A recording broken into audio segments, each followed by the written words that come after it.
सभोपदेश की किताब अध्याय 12 आयत 1 से लेकर आयत 14 तक। प्रभु का वचन कहता है, अपनी जवानी के दिनों में अपने सृजनहार को स्मरण रख, इससे पहले कि विपत्ति के दिन और वे वर्ष आए जिनमें तू कहे कि मेरा मन इनमें नहीं लगता।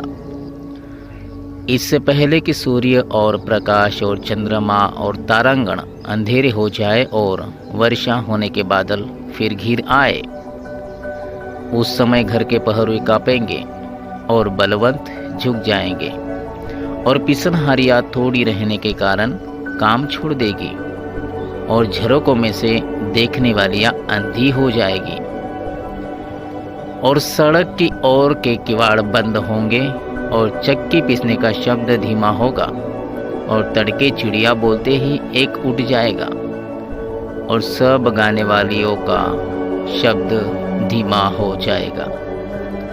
फिर जो ऊंचा हो उससे भय खाया जाएगा और मार्ग में डरावनी वस्तुएं मानी जाएगी और बादाम का पेड़ फूलेगा और टिड्डी भी भारी लगेगी और भूख बढ़ाने वाला फल फिर काम न देगा, क्योंकि मनुष्य अपने सदा के घर को जाएगा और रोने पीटने वाले सड़क सड़क फिरेंगे।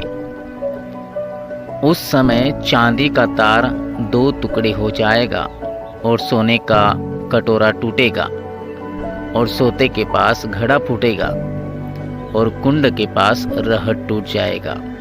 जब मिट्टी जो की त्यों मिट्टी में मिल जाएगी और आत्मा परमेश्वर के पास जिसने उसे दिया लौट जाएगी।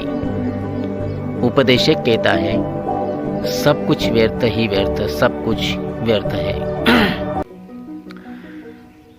उपदेशक जो बुद्धिमान था वह प्रजा को ज्ञान भी सिखाता रहा और ध्यान लगाकर और पूछपाछ करके बहुत से नीति वचन क्रम से रखता था।